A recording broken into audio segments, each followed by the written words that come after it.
Ken Trahan along with Jude Young pinch hitting for Lenny Van Gilder. It's our First NBC Bank Weekend Review brought to you by First NBC Bank. First NBC Bank is a proud sponsor of SportsNola.com. Well, the NBA playoffs are underway. Of course, the Pelicans are not part of that, so who cares? No, just kidding. I mean, clearly, it's pretty interesting. A number one seed, Boston went down in the opening round. Of course, I said that they were going to have trouble in that series with the Bulls. That's obviously the case. Jude, otherwise, I guess pretty much according to form. I think so. I think the marquee game of the weekend was the MVP debate between James Harden and Russell Westbrook. And round one goes big time to Harden and what I think is a better team in the Houston Rockets. So we shouldn't be surprised by that, although the margin of victory, 31 points, a bit shocking. But moving forward, it's just a chance for Pelicans fans to see what needs to be done, because you can see the quality, particularly in the Western Conference, of the teams you're competing with, and the Pels obviously have a long way to go. All quiet on the Southern Front where the Pelicans are concerned. Nothing new after the year-end presser with Dell Demps and Alvin Gentry, so nothing seems to be imminent regarding their futures. Stay tuned. You never know. And then, of course, college baseball. The series for the weekend started on Thursday of last week because of Easter. LSU won the deciding game with Ole Miss 3-2 to take that series 2-1. Very important win for them. Eric Walker continues to shine. Tulane continuing to play well. They lead the American Conference now by virtue of taking care of UConn over the weekend. And rough weekend for UNO. They got swept by McNeese. We start with what happened with LSU and the ability of a freshman to step up like he has on these big weekends and rubber games lately. Eric Walker's done a phenomenal job, and really the last couple of weeks been able to outshine guys like Alex Lang and Jared Poche, who were supposed to be the All-American level week in, week out rocks of the rotation. But we know those guys can perform when the chips are down. So LSU has three starters they can rely on, and they're starting to get big hits. And what can you say about Tulane? Such struggles, and now Travis Jewett's team turning around in his first year with the Wave big time, dominating series in conference. That's what they need to do, and they now have a chance to live up to those expectations to be a tournament team again.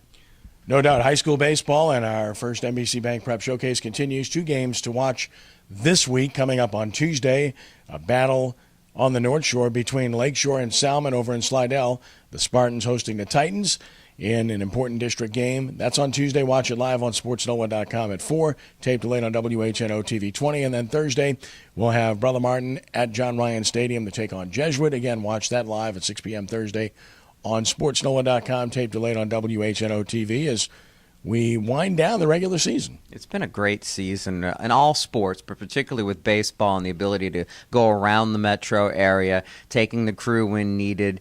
Quite a ways to be able to bring so many good programs to the eyes of the folks who follow our website and care about high school baseball locally, and now to be able to go over to Slidell to catch a couple more this week. A really good season and something we can all be proud of, and I hope folks out there are enjoying it and looking forward to the postseason, where I hope we'll be pretty busy bringing you good baseball as well.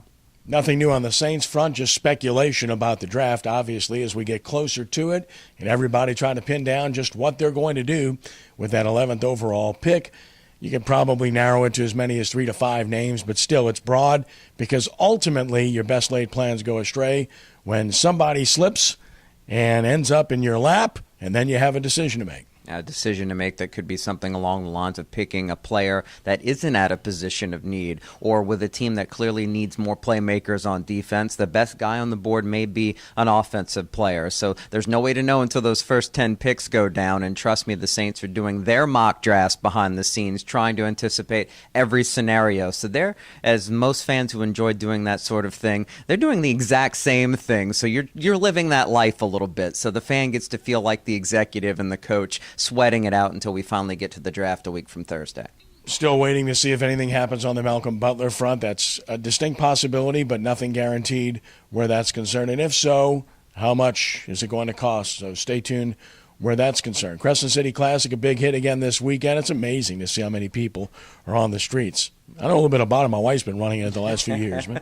Well, we haven't been running the last few years, but certainly a lot of credit goes out to the people who enjoy that, and it's become an event that brings folks into town from all over. We had really good weather this weekend for it, too, so that was awfully nice. It's just another sporting event that the city can be proud of. It's become a staple of the local scene. Last but not least, the Baby Cakes on the road at Omaha. Get beat yesterday after winning 2 in a row. One more today. Then they come home for another homestand. I don't know. Their story is feast or famine. They either get shutout, no-hit, one-hit, or they no-hit, one-hit somebody. I don't know. Well, they almost had the perfect series weekend as far as drawing more attention to themselves early in the season. They don't want to be one hit and lose, but very close to suffering a no-hitter right after a combined three-pitcher no-hitter against their opponent in Omaha. So at least media attention goes the way of the Baby Cakes, even though they're not at home right now, and maybe that'll have some effect on the gate moving forward, even though we know they're probably not a contender in the Pacific Coast League. But hey, I hate to say it, but what's new when it comes to that? I'm curious to know if they've taken any ribbing about the name on the road, either from opposing players or fans. We're going to have to check that out. I think it's a pretty much certain fact that that's happened at this point. But like the players we spoke to at Media Day before the season said, you're going to be ribbed about something. It's baseball. We have work to do and dreams to attain to try to reach the majors, and that's always more important. Now it's going to be fun to see what transpires. Obviously, that season is young, but it will get to have an opportunity to see that team at home again very soon. Jude, thanks. Always a pleasure. Always a pleasure, sir. That's our First NBC Bank Weekend Review, brought to you by First NBC Bank. First NBC Bank is a proud sponsor of SportsNola.com. For Jude, I'm Ken. Great to have you with us. Have a great week. God bless.